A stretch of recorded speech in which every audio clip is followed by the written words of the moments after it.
부활주의를 맞이해서 예수 그리스도의 부활, 이런 제목으로 말씀의 은혜를 나눕니다. 부활주일은 예수께서 다시 살아나신 날을 기념하는 그러한 절기입니다. 부활절을 가리키는 헬라어 파스카는 히브리어 베사흐의 음역이 변형되어서 이루어진 것입니다. 이 베사흐라고 하는 것은 유월절을 뜻하는 거예요. 유월절 어린 양으로 오신 그리스도의 부활을 기념하는 절기라 하여 이렇게 붙여진 이름입니다. 영어로는 이스터라 불리우지요. 주님의 부활은 오늘 이 시대의 신앙인들에게, 아니 여러분들의 삶에 어떤 의미입니까? 부활절은 AD 325년 니케아 종교회의에서 춘분이 지난 뒤 최초의 만월, 이 보름달이 뜨고 난 그 첫 주일을 부활주일로 지키기로 그렇게 결정하여서 지킵니다. 그래서 부활절이 이 어떤 때에는 이렇게 3월에 좀 일찍 찾아오는 부활절이 있고요, 어떤 때에는 이렇게 4월 초에 부활절을 그렇게 지킵니다. 우리나라에서는 이 부활주일이 되면 만물이 막 소생하는 계절이죠. 그래서 아름다운 꽃이 피고, 그래서 이 부활절만 되면 만물이 소생하며 또 하나님께서 우리에게 주신 그 크신 은혜, 주님이 다시 사신 그 은혜, 그런 것들을 생각하면서 우리에게 기쁘고 감사가 넘치는 그러한 절기입니다. 저도 해마다 부활주일이면 그러한 신앙의 추억들이 떠올라요. 이 부활주일에 가졌던 그러한 신앙의 추억들. 저도 어릴 때부터 신앙생활을 했는데요, 예전에 부활주일이 되면 목사님이 그 지역에서 이제 연합 예배를 드린다고 그래서 그 연합 새벽 예배를 그 지역에 있는 모든 성도들이 모여 예배를 합니다. 근데 저는 어린 나이인데도 불구하고 목사님이 연합 새벽 예배를 드린다고 그래서 지금도 그 미처 깨지 못한 그러한 부시시한 눈으로 그 연합 예배에 참여하면서 그 벅찬 감격으로 또 그렇게 예배 드렸던 날, 저는 시골 출신인데 저희 고향 시골 마을에 가면, 그 시골 동네에 가면 이 부활주일 근처가 되면 벚꽃이 펴요. 벚꽃. 그래서 그 벚꽃 피는 길이 쫙 펼쳐지는데 이 부활주일과 함께 이 벚꽃이 피는 이 기간에 참으로 여러 가지 신앙적인 아름다운 기억들, 아름다운 추억들이 그렇게 머물러져 있습니다. 지금 한국은 참 좋은 계절로 들어가는 아마 봄의 시기인 것 같습니다. 부활절 풍습들은 유럽에서는 부활절 예배 후 세례를 받은 사람들이 죄에서 사함받고 정결하게 되었음을 기념하여 이제 흰옷을 입습니다. 또 예수께서 사망 권세를 깨뜨리고 부활하신 것을 기념하여 새 생명의 상징인 이 부활절 계란, 이 이스터 에그를 나누는 그러한 풍습이 있습니다. 독일에서는 15, 16세기경부터 이 계란 대신에 흰 토끼를 부활의 상징물로 그렇게 사용하고 있습니다. 미국에서는 이 부활절이 되면 한참 백합이 피는 그러한 시기여서 이때에 그 백합, 강단을 장식하며 교회를 장식하며 부활절 백합으로 그렇게 부르기도 합니다. 오늘 부활은 죽은 자가 다시 살아날 것을 우리에게 말합니다. 우리 인간 삶에, 사람의 삶에 있어서 마지막 극복되어져야 할 그러한 문제가, 그것이 바로 죽음이라고 하는 문제죠. 그래서 사람들은 죽음을 끝이라고 그렇게 여깁니다. 그런데 오늘 이 부활은 죽음을 체험하지 않고는 경험할 수 없는 그러한 믿음이라고 하는 것입니다. 사실 우리의 일상과는 좀 먼 이야기일 수도 있습니다. 우리는 가까이 경험하지 못한 그러한 일일 수도 있습니다. 그런데 저는 목회하면서 이 죽음에 대하여서 간접적인 경험들을 많이 했어요. 또한 장례를 집례하고 또한 그 죽음에 임하는 사람들과 또 성도들과 그 가족들이 어떠한 마음가짐을 갖는가? 그래서 이 장례와 이러한 죽음을 통해서 많은 생각들을 가졌던 것이 사실입니다. 호스피스 병동에서 그 사역하시는 그 원목사님, 병원의 원목사님이 그런 얘기를 하시더라고요. 여러분의 교회 청년들, 학생들을 이 호스피스 병원에 수련회로 좀 보내주십시오. 그곳에는 무슨 말씀을 듣는 그런 자리는 아닌데 그곳에 와서 봉사를 하다 보면 사람이 일생을 마치는 그러한 것을 통해서 수없이 듣는 하나님의 말씀과 그 은혜를 통해 얻는 경험들을 실제로 인생을 마치는 그 사람들의 그 현장 속에서 아마 많은 것을 느끼고 경험할 것입니다. 그래서 어떤 수련회보다도 의미 있는 그런 수련회가 될 것입니다. 하면서 청년들, 학생들을 이 봉사의 현장에 좀 보내달라고 하는 그러한 이야기를 들었습니다. 사람의 삶의 마지막을 목격하고 나서 깊은 생각에 빠지고 또 그것에 대해서 진지하게 고민하면서 생각한다고 하는 것입니다. 오늘 그래서 이 부활주일은 이 죽음을 뛰어넘는 주님이 다시 사셨듯이 사망 권세를 이기고 부활하셨듯이 우리도 부활할 것입니다 하는 그 말씀의 약속을 우리에게 보여주는 것입니다. 전 세계에서 해마다 사람들의 의식을 조사하는 그러한 데이터를 뽑는 그러한 것이 있습니다. 그래서 5년마다 18세 이상 성인 1000명씩을 각 나라에서 60개국의 그러한 사람들을 표본 조사를 해서 그 사람들의 의식을 조사했대요. 그런데 그 중에 하나가 그들이 가지고 있는 신앙관, 당신은 신의 존재를 믿습니까? 이렇게 물었을 때에 90% 이상이 1000명 중에 90% 이상이 나는 신의 존재를 믿습니다 라고 대답했던 나라가 24개국이나 있다. 근데 그 중에 대표적인 나라가 이집트, 요르단, 나이지리아, 그리고 세계의 최강대국인 미국과 같은 그런 나라가 있다고 합니다. 그리고 그 사람들을 향해서 당신은 사후 세계를 믿습니까? 이렇게 물으니까 그 퍼센테이지가 많이 줄어들고 90% 이상이 믿습니다 대답한 나라는 4개 나라 정도 있었다고 합니다. 그래서 지금도 전 세계의 사람들의 신앙관, 그들의 삶의 가치들을 조사해 보면 나는 하나님이 있는 것을 믿습니다. 신이 존재하는 것을 믿습니다. 그렇게 대답하는 사람들이 대다수라고 하는 것입니다. 그런데 그것에 대해서 구체화되고 그것에 대해서 깊이 고민하지 않고 그것의 질문에 깊이 더 접근해 들어가면 왠지 그것에 대해서 정확하게 대답하지 못하는 사람들이 대부분이라는 거예요. 그런데 이 나라를 조사한 중에 한국은 이 데이터에 포함되어 있지 않더라고요. 여러분이 세계를 여행해 보시면 아시겠지만 우리나라는, 한국은 더 이상 사회문화적인 곳에 종교의 영향이 깊숙이 간섭하고 있는 나라는 아님을 알 수가 있습니다. 오히려 우리가 이게 베트남에서 살아가 보지만 어느 가게를 들어가든지 이곳에 우상을 섬기는 그러한 것들이 있고 수많은 종교적인 영향들이 이 나라 가운데에 미쳐진 것을 보게 됩니다. 많은 나라들을 가보면 그 나라의 구석구석에 종교적인 영향들이 미쳐지는 것들을 보게 된다고 하는 것입니다.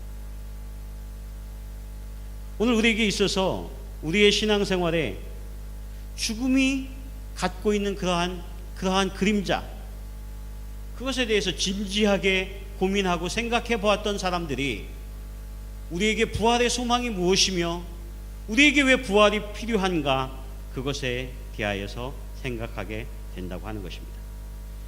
오늘 읽었던 본문의 12절의 말씀에 보면 이렇게 말씀합니다.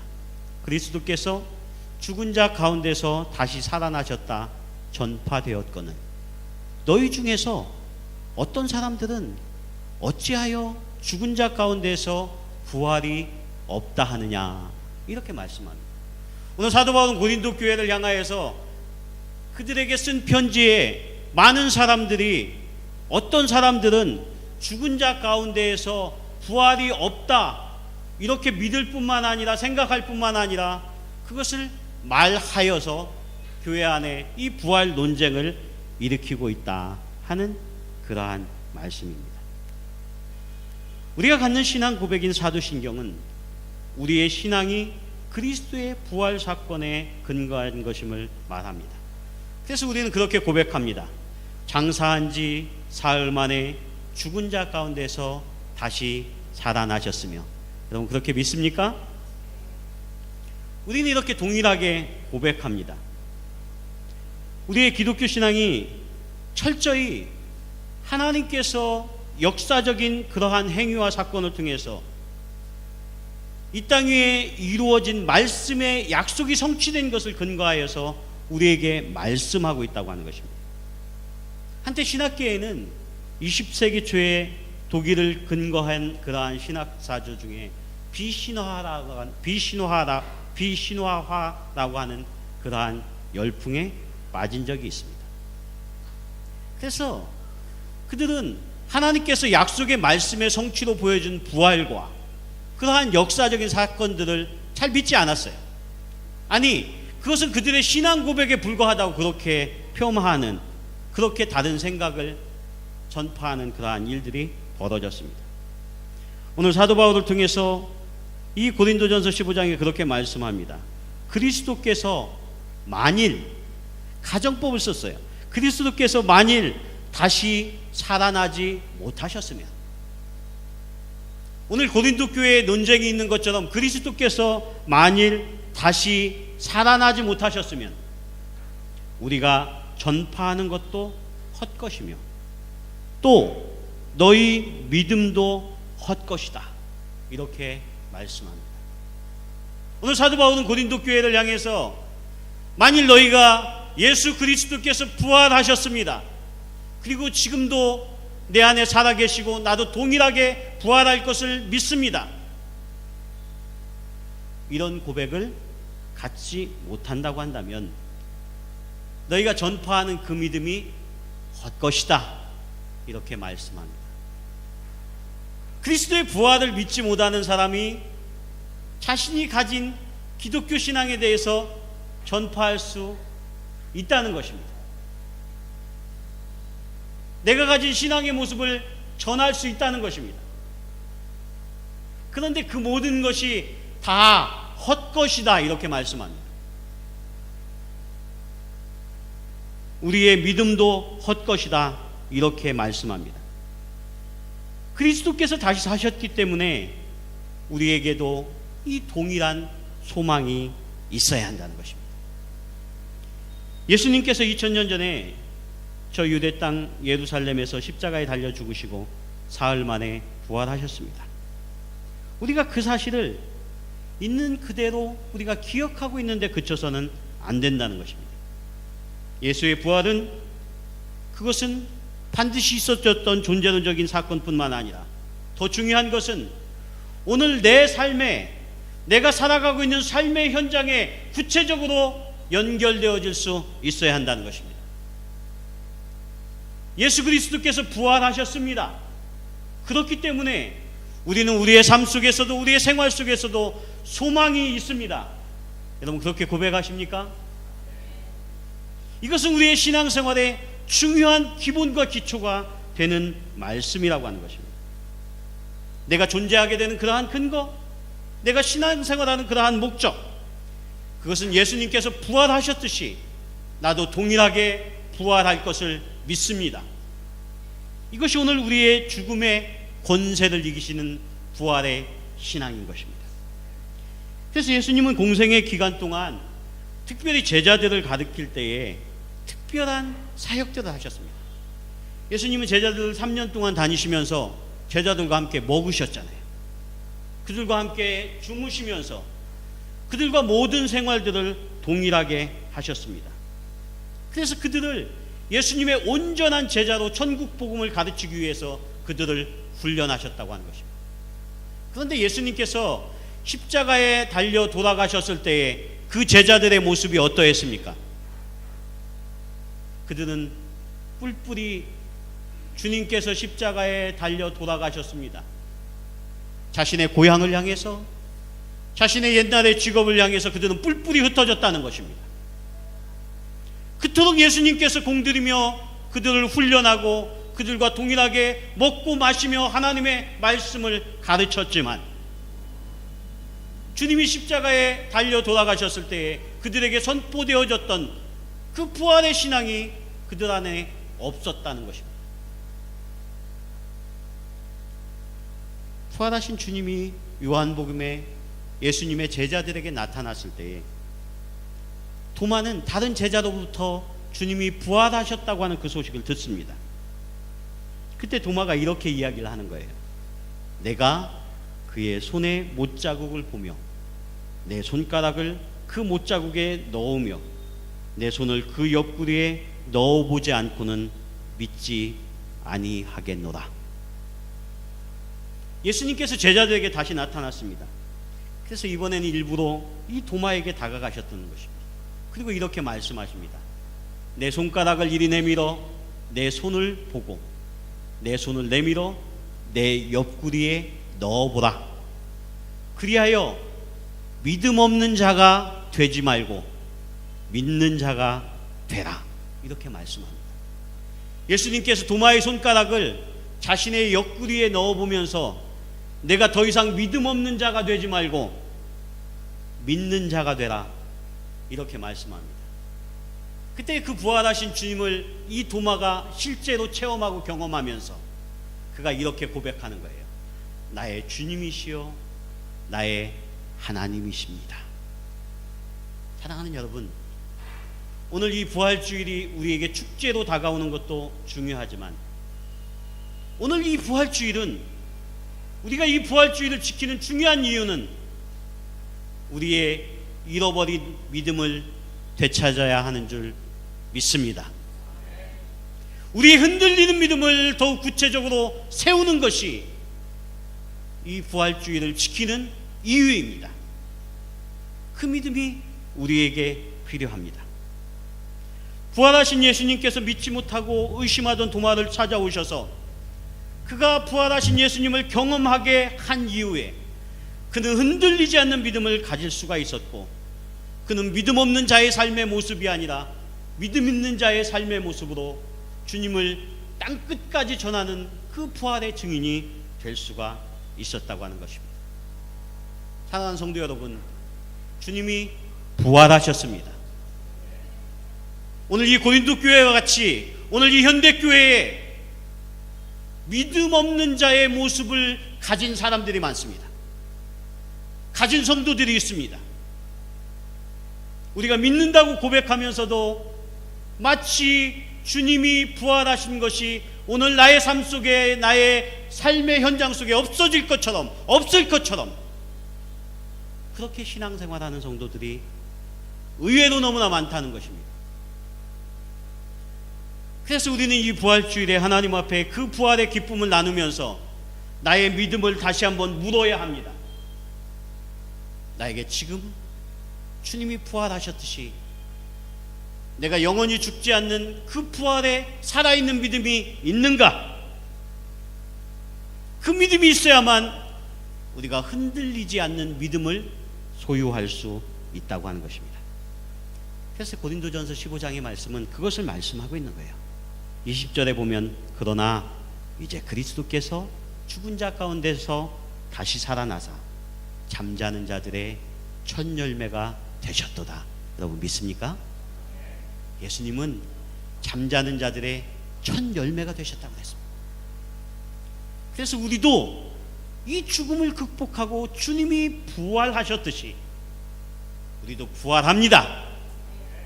이 믿음이 우리 안에 있어야 한다는 것입니다. 그래야만 우리가 죽음을 극복할 수 있습니다. 사망 권세의 그 두려움을 극복할 수 있습니다. 유대의 사람들, 그들은 예수님이 십자가에 달리시기만 하면 모든 것이 끝날 줄 알았습니다. 그러나 예수님께서는 그 십자가에 죽으신 것이 끝이 아니라 사흘 만에 다시 살아나셔서 무덤을 열고 일어나시고 모든 잠자는 자들의 첫 열매로 말씀 그대로 우리에게 성취되셨다고 하는 것입니다. 오늘 이 부활절의 메시지는 그래서 우리에게 동일하게 우리 모두도 부활할 것을 믿고 영원히 죽지 않을 거라고 하는 그러한 살아있는 믿음을 우리가 소유해야 할 줄 믿습니다. 그래서 이 고린도전서 15장이 부활장이에요. 사도 바울은 이 고린도 교회에 그 믿음 없는 사람들을 향해서, 그 믿음이 흔들리는 사람들을 향해서 우리가 가져야 할 믿음은 부활의 믿음인 것을 말씀하고 있는 것입니다. 그래서 그 후반부 51절에 보면 보라 내가 너희에게 비밀을 말하노니 이렇게 말씀합니다. 사도 바울은 예수님께서 부활하신 것을 비밀이라고 표현하고 있어요. 비밀이라고 하는 것은 그것을 경험한 사람들에게는 그것이 확신 가운데 확실 있게 알려지지만 경험하지 못한 사람들에게는 신비입니다. 비밀입니다. 그것이 그의 삶들을 지배할 수 없다고 하는 사실입니다. 그래서 우리가 다 잠잘 것이 아니요 마지막 나팔에 순식간에 호련이 다 변화되리니 나팔 소리가 나매 죽은 자들이 썩지 아니할 것으로 다시 살아나고 우리도 변화하리라 이렇게 말씀합니다. 저는 말씀드렸지만 제가 30대에 제가 장례만을 전담하는 그런 목회 사역을 했던 적이 있어요.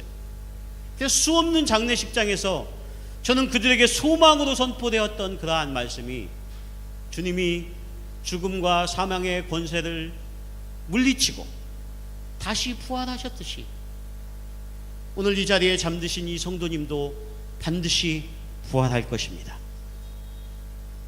이것이 목회자가 메시지로 죽음의 권세 앞에 선포할 수 있는 유일한 소망의 메시지라고 하는 것입니다.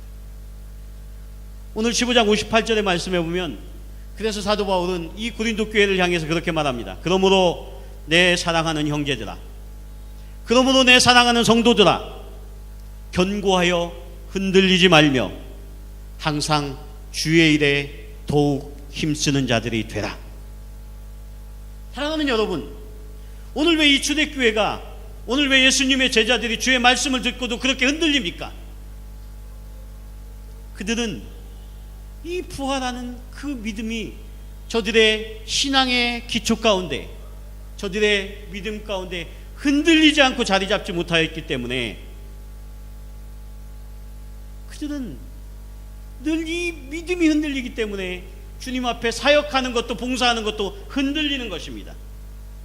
그래서 사도 바울은 뭐라고 말하고 있냐면 이는 너희 수고가 주 안에서 헛되지 않은 줄을 알미라.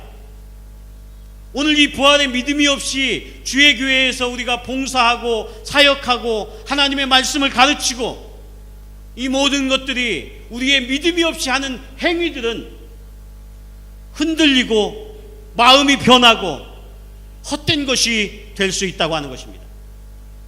사랑하는 여러분, 이 선교의 현장에서 하나님과 하나님의 말씀으로 영적으로 싸워야 하는 이 현장에서 오늘 이 부활주일에 우리가 이 부활의 믿음이 흔들리지 않을 때에만 우리는 항상 주의 일에 힘쓸 때에도 주님만을 바라보고 세상의 사람들 바라보지 않고 환경 때문에 힘들어서 중도에 포기하는 일이 없이 우리는 주의 일에 힘쓰는 자가 되게 될 줄 믿습니다.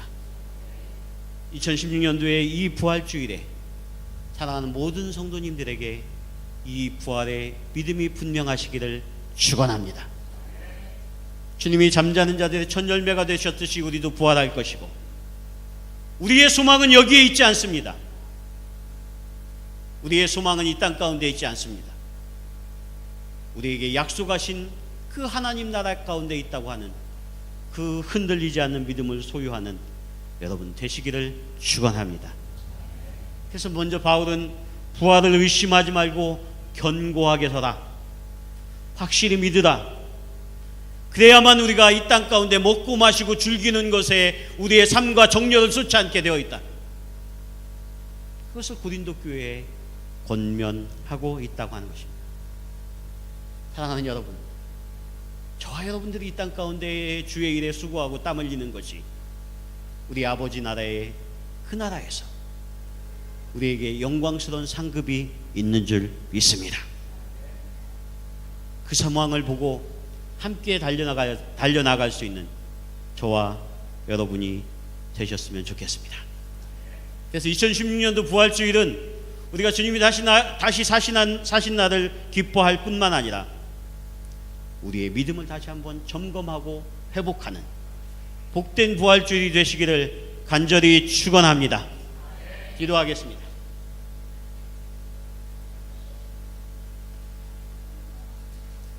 주님 감사합니다. 주님이 부활하신 것을 저희들 기뻐하며 감사하며 오늘 이 시간 거룩하신 주님 앞에 예배합니다. 주님, 이제는 우리가 부활의 증인으로 살 수 있도록 도와주시옵소서. 더 이상 낙심하거나 절망하거나 포기하는 그러한 신앙이 아니라 주님이 우리에게 주신 승리하는 믿음을 부여잡고 나아갈 수 있는 우리 호치민 하늘교회 모든 공동체가 될 수 있도록 주님 축복하여 주시옵소서. 우리에게 닥쳐진 어떠한 영적인 싸움도 능히 승리하는 우리 모두가 되게 하옵소서. 사망 권세 이기고 부활하신 예수 그리스도의 이름으로 기도하옵나이다. 아멘.